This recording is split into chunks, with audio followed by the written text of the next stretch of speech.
For each picture, I'd like you in your groups to decide what the force diagram is. So for the book sitting on the table, let's just talk about it when you've all had a go. Using pictures is one way of providing a variety of contexts to help students model different scenarios in terms of the formal representations, which they will use to help analyse and solve problems in mechanics. Once they get to the pure mathematics of the problem, they're fine, they're happy, but getting there they find really difficult.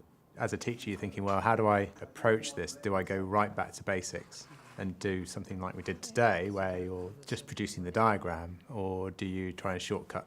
And often in shortcutting, you're actually not fixing the problem, I think. So I think it was very useful today, actually. Well, you haven't all drawn the same thing as each other, have you? Because look. Allowing time for this helps reveal students' thinking and provides opportunity to explore their ideas with them. So they're using a different approach in terms of their drawing. What's different? Mike's assumed it's a particle. Okay, Mike's assumed it's a particle, whereas Tom's kind of preserved the dimensions of the book. Does it matter? Not for us. Not for you? No. Might it matter? The resulting discussion helps identify difficulties in understanding and also helps resolve areas of confusion. I had an interesting one where they were modelling a book on a table. Some of them were using a particle, and some of them were drawing a kind of a rectangle to represent the book. And we had a discussion about whether it would ever make any difference. And I said, can you think of any situations where it would make a difference if you were to kind of reduce the book to a particle? In what situations might it matter? Are there any? Friction.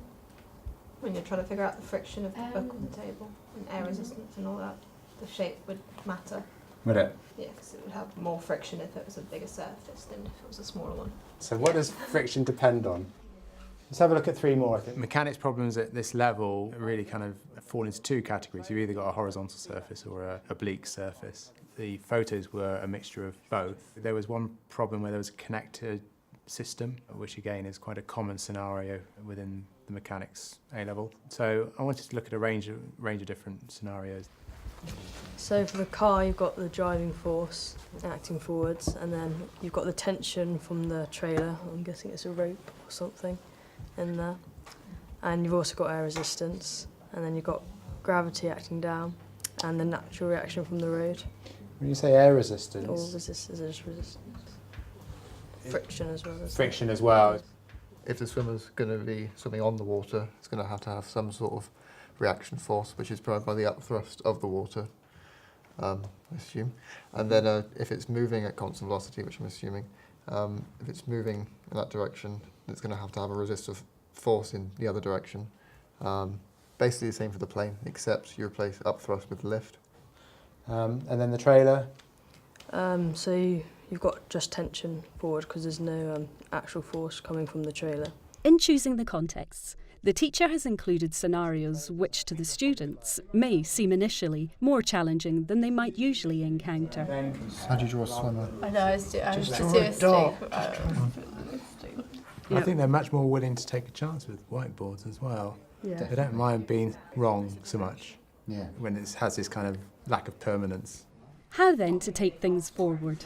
Actually producing the diagram wasn't the problem, it was then looking at how you get from that diagram to the equations that are going to enable you to solve it using pure mathematics. But I think this is a big part of the process, and I think lots of them will come out of this experience thinking, actually, if I can get that diagram right, I'm well on the road to being able to unpick the problem.